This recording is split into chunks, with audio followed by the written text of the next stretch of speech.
now kind of jump in, which is I'm really excited because we've got about 15 minutes left to talk about the general market, what's going on, what we've been seeing now that we're really into the latter half of May. We don't have those statistics yet from the very end of May, obviously, because we still got some time left. But I'm going to toss it over to you, Peggy. And I know you've got some good information for us on sort of what's happening, or to elaborate on the general market in Simcoe County or Innisfail or Barrie, or I know you have some things you want to chat with us about. So I'll let you take it away. Awesome. Thanks, Court. So those taxes are ridiculous, by the way. I live in Barrie, and I paid $575 for my home 10 years ago, and my taxes are $1,000 a month. A month. I don't live on the water. I don't have an acre. I don't have half an acre. I live at Essa and Ferndale, and I'm paying $1,000 a month. I know I'm very happy here. However, that's just crazy. And you know, in Barrie, your typical townhouse runs between $400 and $450, and that's just your middle units, just 1,100 square feet. Yeah. And to think you could trade up to have all that acreage is like mind blowing to me. And it's actually not too far for a commute if you work in Barrie. No, so, not at all. No. And what we've been finding, and we've had a lot of people comment on, is the work from home. Absolutely. With a lot of people working from home now, and that seems to be kind of the trend. And I know there was a big company in Ottawa that, it wasn't Spotify, it was Shopify. Shopify announced this week that they are permanently working from home. We'll see how long that lasts, but hell, that's 5,000 people working from home permanently. I know we've all been working from home, and it's horrible because I miss everybody, but honestly, we can function virtually no problem. We're all paperless. Everything can be done online. Aside from the human factor, we're just not missing that much. So I touched on it earlier. Can you see my screen, Court? I can, yeah, perfect. Okay. So Greater Simcoe Region residential market activity, new listings are down 42%, which is why I did a report with the news the other day, just letting people know that, because I know that we don't have a crystal ball, and I know that it's very difficult to put yourself on the line and say what you think is going to happen, but I know what is happening right now. And right now, real estate is complete supply and demand. Consumer confidence and supply and demand. Most people are still either working or getting a paycheck. So right now, we have very little inventory. We have incredible amount of buyers waiting, chomping at the bit to buy. So our sales are actually only down 15%. And that's the entire Greater Simcoe region. So we're down 15% in sales, 42% in listings. So now you see why the 6% increase comes. Because when you don't have enough supply and you have all this demand, you're going to get a price increase. And in Barrie and Innisfail right now, you're actually seeing more than a 6% increase, depending on your price point and depending on the product. So as I put myself on the line and saying on the news the other day, if you want to sell your house, I know it's crazy, and I know we're in a pandemic, and I know there's a state of emergency order. I know all that. We're doing it all safely. We screen our buyers, we screen our buyers agents, we screen everybody. So if you want to do it, like, you're going to make money. And so my forecast is that this continues as long as the state of emergency continues. Once that's lifted and we go into kind of the stage 2 and people are more free to move around, more and more people will be putting their homes on the market. I don't know that there'll be more and more buyers to equal the amount of listings that are going to come on the market. So that's why I tell people supply and demand is everything in our business. And if you're thinking of selling, now's your time. So then I had another chart for you. So for Innisfail, which is this line, so Innisfail got a little bit of a beating. I'm going to be honest. In 2017, I think Innisfail took one of the largest hits. even Newmarket, anything kind of south of Barrie took more of a hit than Barrie itself. But right now, what we're seeing is that there are things moving in Innisfail. Their month supply is way down here, 2.3, where it was last June at 4.9. So if you're driving around Alcona or Innisfail and you're seeing a lot of sold signs, that's why. There's just not enough inventory. It's been down in Innisfail as close as 2.1. So that is not a lot of months supply. So well, look where it came from. Sorry, go ahead. Look where we came from. Like if you go back to that sort of highest point, what's that? 2018, we had 7.7, 3.9, 4.9. Like those are 7.7 is a buyer's market over in Innisfail, and that was back in just last year, June 2018. Yeah, and it's funny because everybody's saying, you hear all these comments and they're all trying to say how terrible the market is, and they're saying, but realtors won't tell you that. It's like the data will tell you exactly where things are at, and the data is saying that in 2018 we had a really healthy market, but you know what? It's not as good as it is right now. It's actually not half as good as it is right now. So there you go, especially in Innisfail. Yeah. I totally agree with you when it comes to data, and we get asked that question as realtors all the time, and you're absolutely right. What's going on in the market, and all we can tell you is the data and showing you the facts and the information, not trying to sensationalize anything. We want our consumers to have the data and straight from the horse's mouth, if you will, and not sort of seen on the news and all of those catchy because you can manipulate data to look any way you want it to, but the truth of the matter is that we don't have the supply. And when you don't have supply and you have a demand, you're going to see a price increase, and your days on market. I'll show you days on market, which, remember, we're in a pandemic. Our days on market have never been this low. Can you go to average days on market, Peg? Yeah, sorry. Oh, that's all good. I like it better. Look how low we are. Yeah.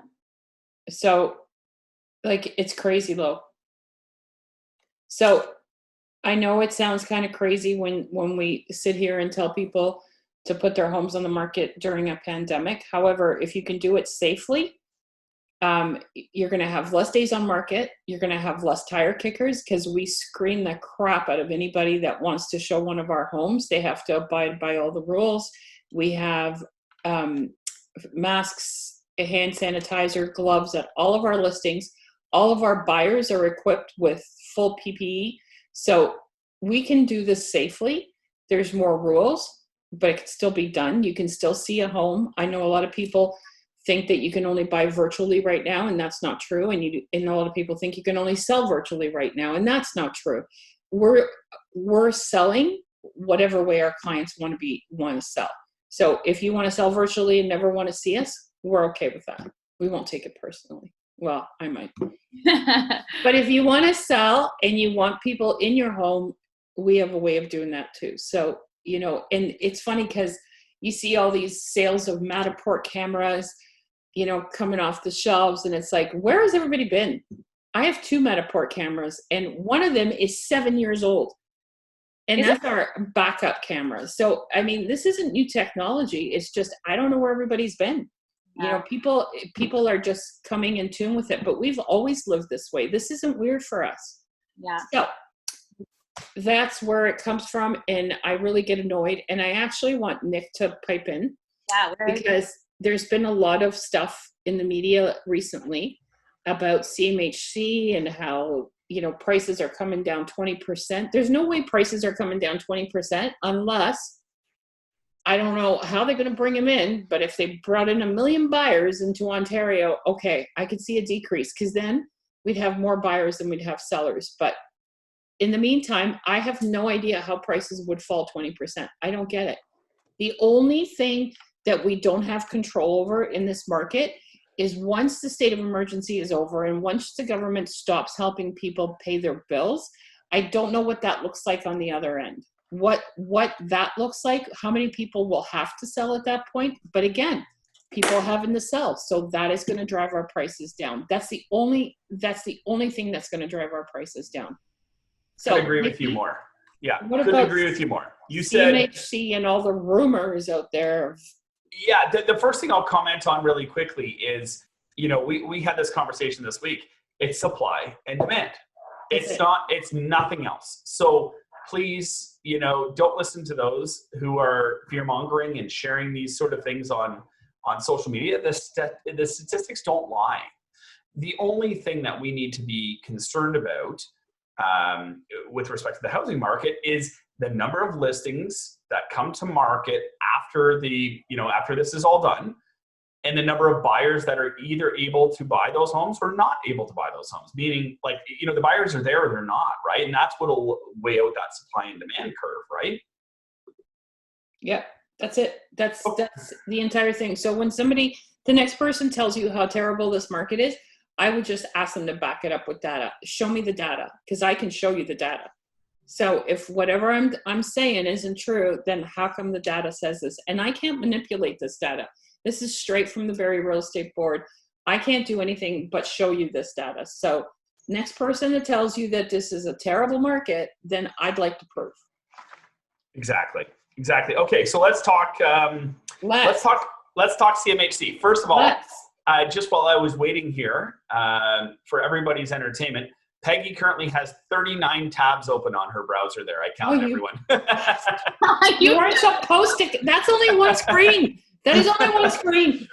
Of the 30, another interesting statistic, if we're talking statistics, is of the 39 tabs, 8 of them were Amazon. What are we supposed to do? Don't tell Doug. Okay, so let's talk CMHC, okay? Please. My number one thing is, it's like, I'd love to call it fake news, because it's the interpretation of a whole discussion that was had, okay? And people have pulled certain pieces out of this discussion and broadcasted them on social media, or in the media, more importantly, right? So the headline of the one that I pulled down, 5% down payments at risk, ? In bold, okay? And it says, Canada Housing Agency says it must avoid exposing young people and taxpayers to amplified losses that result from falling house prices. Well, we know that house prices are not falling currently. It's a precautionary measure that they were discussing what they have to do to protect young people, namely first-time home buyers, from potential risks. 5% down payments are not going anywhere. Okay, so in the same article, for example, it says this, okay? Indeed, a 10% minimum down payment, so if 5% was eliminated and 10% was the norm, okay? So indeed, a 10% minimum down payment would protect borrowers, but it would also be pro-cyclical. You know what that means? I didn't until I read into it. Meaning it could remove demand from an already weak market and accelerate those price declines that they're forecasting. It's counterproductive, okay? So what people need to know is this. Peggy, if I had to ask you this, okay? CMHC is a crown corporation, right? They're owned by the government, right? Yes, and they're also an insurance company, which means that they're a very rich company. Correct. So what percentage of CMHC's business, okay, I'll put you on the spot, is 5 to 10%, 5 to 9.99%. Okay, so what we're talking about, right? Like what would be eliminated? What percentage of CMHC's business is that? Can I tell you guys that he's such a jerk? He didn't give me this number ahead of time. Sorry, just give me a number. I have to guess. I'm going to guess 10%. 2/3, 66% of CMHC's business is 5 to 9%. Wow. Down. This is why I put you on the spot, because people don't realize, I didn't, Peggy. Like when I read that stat, I was like, wow. Because the discussion that we had in our office was, of course, we're talking about it as a business. What kind of impact will this have to our customers and ourselves and our business? And, Kristen, my partner, said to me, but how much of our business do you think is 5% down? It's not a lot, Nick. And I was like, we should know that stat, right? So we started digging into it. It's a lot. And then we start digging into it. CMHC's business, 2/3 of it is 5 to 9.99%. So it's not something that's going to be let's just forget about it for a second, the impact that it would have on the market, right? Like, my gosh. So what's my prediction? And I know you're going to agree with me on this, Peggy. They're gonna reserve 5% down for very well qualified buyers for the time being. Okay, so really great credit, positive net worth, a down payment from your own savings. Currently, there's a CMHC flex down product. Okay, you can borrow 5% down payment from a credit card or a line of credit to purchase a home. That's available today. So they might trim those things away, and they might say that your down payment has to come from savings. And they may say that you'll have to have, a positive net worth or a minimum credit score that's, a little bit higher. But, putting increased security measures in place for these people means that. Let's just put some precautionary measures around 5% down so that these people are protected. It doesn't mean that they're going to remove 5% down. So please don't listen to the media. And you know what, Nick? As a consumer, I know I can get a better rate because that's how they structured the system if I have 5% down as opposed to having 20% down. Because as a person with 20% down, I get screwed all the time. But if I had 5% down, I get a better rate. Yes. So, 5% buyers, they pay the CMHC premium. Wait, it's amortized, so it's added on. You don't have to pay it up front, right? So, like Courtney, you saw in one of the scenarios that we did, it was 5% down and then CMHC on top. 5% down, 4% added back. So you're really only putting 1% down, really, when you look at those numbers, right? You remember that from the two scenarios that we wrote there. But it gets you 5% down, which in one of those circumstances was 20 grand. It's amazing, right? For that home in Port 7, for example, 20,000 bucks down was great. You have to pay the CMHC. Again, it's added to the mortgage. Okay. Well, I got in for $20,000. Let me ask you this, Peggy. Do you think you'll make more than $20,000 on that home over 5 years? Of course you will. Yeah. Of course you will, right? So you restrict it to a 25-year amortization and you pay CMHC. But wait, you get a better rate, like a far better interest rate because it's insured, right? It's insured by the government. And you got in with $20,000 down. Yep. So it's just wonderful. 20% down, a little bit of a higher interest rate, no CMHC, and I can get access to a 30-year. So there's benefits in each, but how many times have I said this to your team, right? Like, let's say grandfather comes in, wants a $50,000 mortgage on a $500,000 home, okay? Like 10% of what it's worth, basically, okay?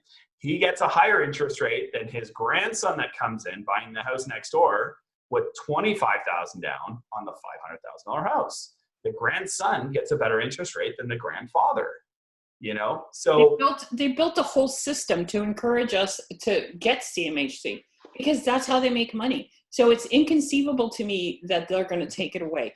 Sure, they may try to tighten it up, but they've been trying to tighten these measures up for a long time. That's where the stress test was born. That's where the investor restrictions were born. So, investors used to be able to buy multiple properties with 5% down. That was taken away, and for good reason, because had that not been taken away, our market would have went crazy long ago, and regular people would never be able to afford a home. But I'm going to tell you a quick story because Please. I want to encourage any buyer out there, because this happened to me personally.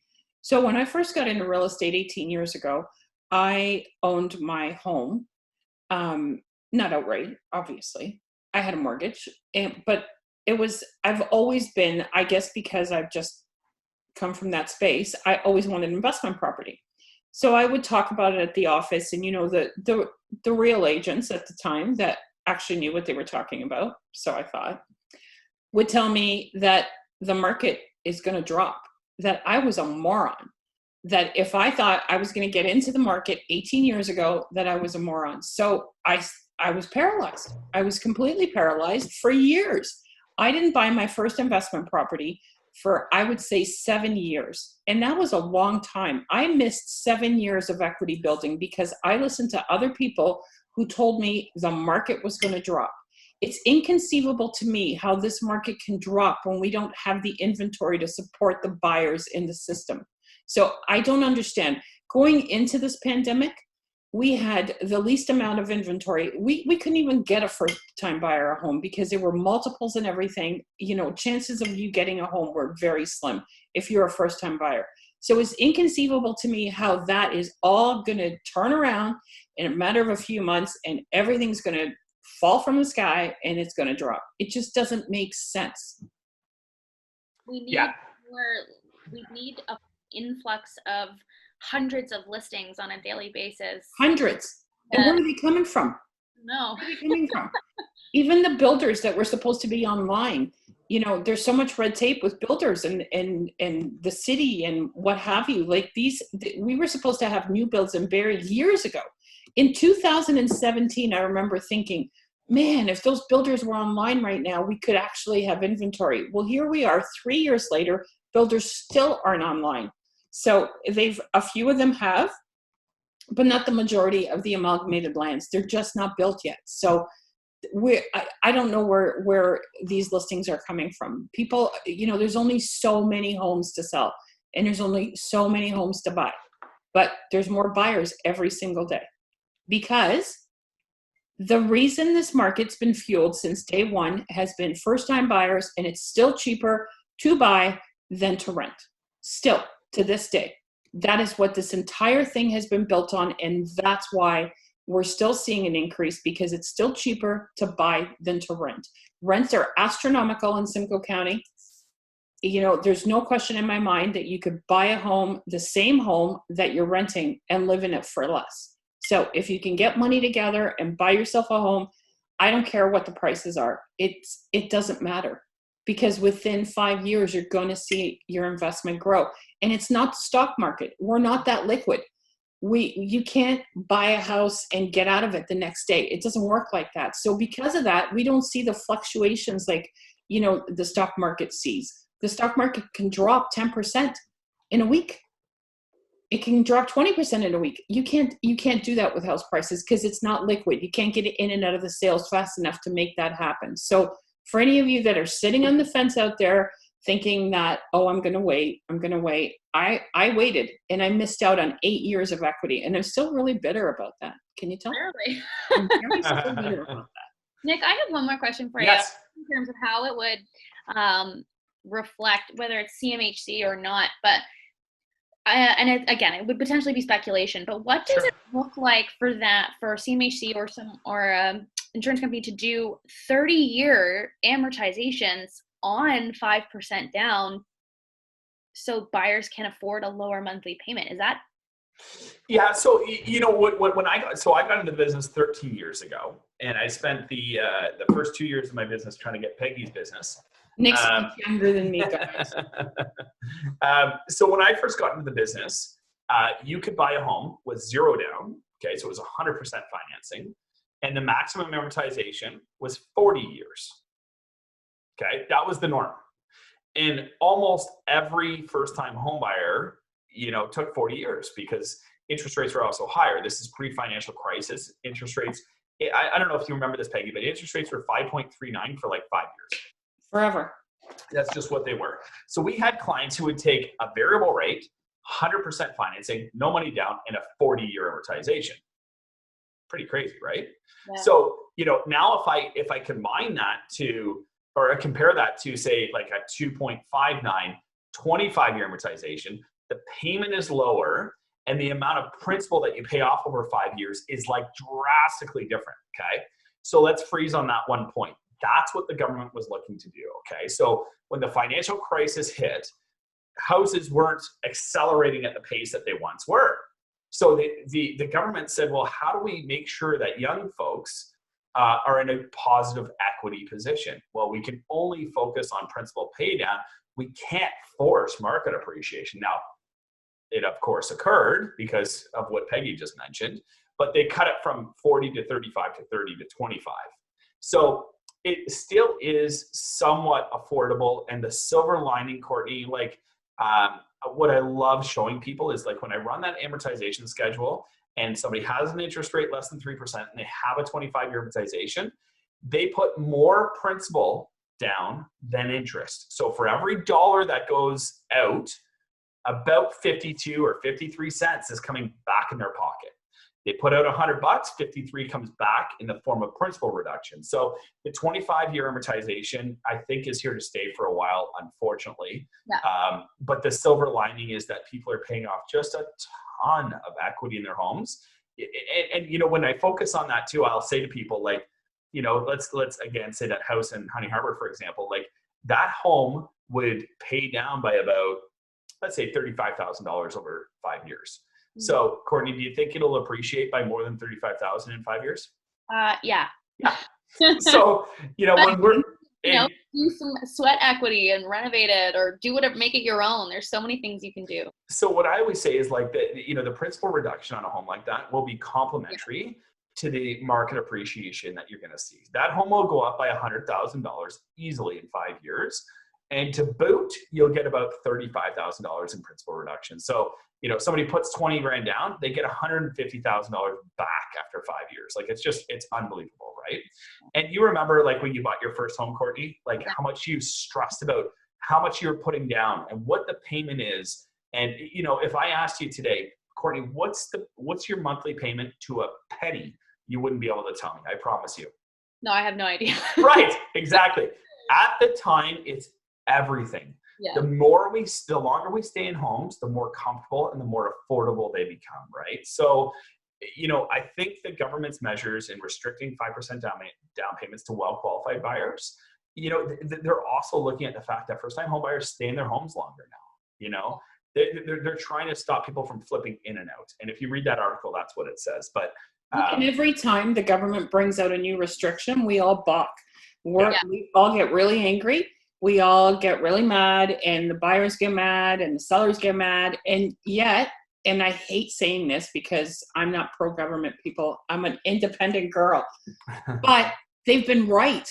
Every move they've made has been bang on. They have been bang on, because when they stopped the investors from being able to purchase with 5% down, they did a favor to the first-time home buyers, because they will finally able to get into a home. When they stopped, this one was a bit weird. March 2017, or April 17, 2017, they put in that foreign buyers tax, and everybody's still blaming them for the market, you know, going to the dumpster at that time. That wasn't them. That 15% tax had nothing to do with the market going sideways. The market was overinflated. It was naturally gonna fizzle out, but the government put that restriction in, and then all of a sudden it just seemed that, wow, it's because they did this. Then they put the stress tests in. Well, we survived the stress test. People are still buying and selling. And had those stress tests not been in the last few years, I don't know what this market would look like. It would be much higher than what it is now, because the affordability wouldn't be there. So you can blame them for a lot of things, and I do daily, especially how much tax I pay. However, every move they've made has been calculated, and it has benefited all of us. So I just want to change the topic for 1 second. Someone is asking about our listing process, and I really want to talk about this, because I know a lot of people are confused as to what it's like right now. A lot of people are thinking that you can only, you know, list homes virtually, or buyers can only buy them virtually. And that is true in a lot of places in Toronto, like condos, because the common areas are owned by the condo corporation. So they can actually have their own rules, and they do have their own rules. They don't allow people in the main common areas. So good luck trying to get a buyer into a condo when they can't use the elevator, or they can't go down the hallway. So in Toronto, a lot of the condo market is virtual. I think that's loosening up a little, but in the thick of these things, you know, people were buying condos and they were making them conditional upon viewing them before the deal went firm. So, but that's not really the reality we have in Simcoe. We're certainly in a position that we could do that, but that isn't really what the listing process looks like. The listing process here, and I'll actually hand it over to Court, because she goes on a lot more listings than I do. I just make the rules, but Courtney will tell us how it actually happens, so I'm not lying. Okay, great. Thanks, Peg. Well, short and sweet, how it works is we can do what you're comfortable with. So we can come through and do a walkthrough where we walk through your home so we can actually see the interior. We wear masks and gloves and PPE equipment. You and your family can step outside to the backyard while we go through. We don't touch anything, lights on, doors open.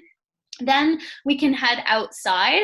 I've actually done it where I sat 6 feet apart on the patio and chatted with a client about everything that they needed to know. Or I've also done it where we set up a Zoom call just like this. So I walk through the home and we set up a Zoom call afterwards. We go through all of our marketing presentation. We go through everything that you need to know, and we set it up virtually. So it's really that one walkthrough if you're comfortable with that. If not, pop on your smartphone, your tablet, walk us through your home virtually, just as we walk through our homes that we have for sale virtually. And then we can pop on a Zoom call or a phone call or whatever it is and talk to you about the process. From there on out, everything else is virtual. Signing is virtual, feedback online is virtual, everything we done, emails, phone calls, etc. And like Peggy was saying, for all of our buyers that do go through for showings, they all have masks and gloves. We leave doors, lights on. It's all done incredibly safely. So really, there's very limited times when we're actually in contact with people. And it totally is hard because I really miss giving my clients a hug when we sell their home or when we buy something. It's like killing me, but it's all for good reason. So that's the general listing process in a nutshell. But you can reach out to us, give us a call at the office, that we can talk to you more about the detail of exactly more in depth of how it works. But that is absolutely the gist of it.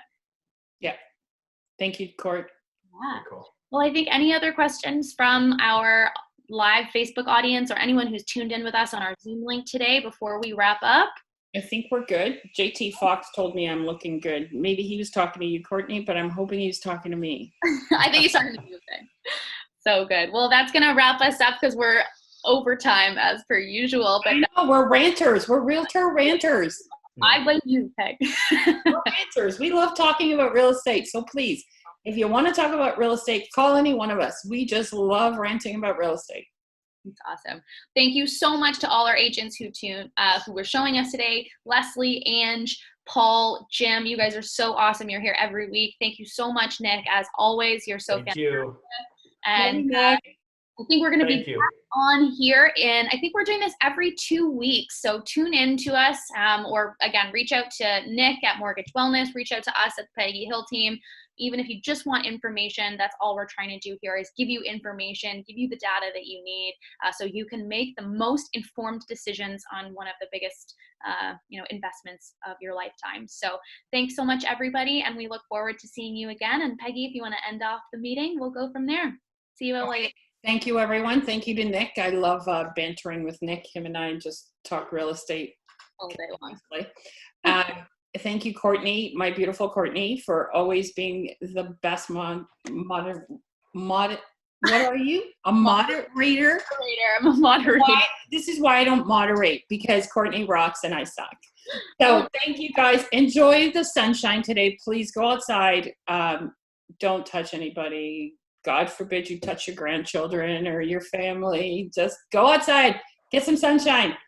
Thanks, guys. Thanks, Peg. Bye. Bye, guys. See you.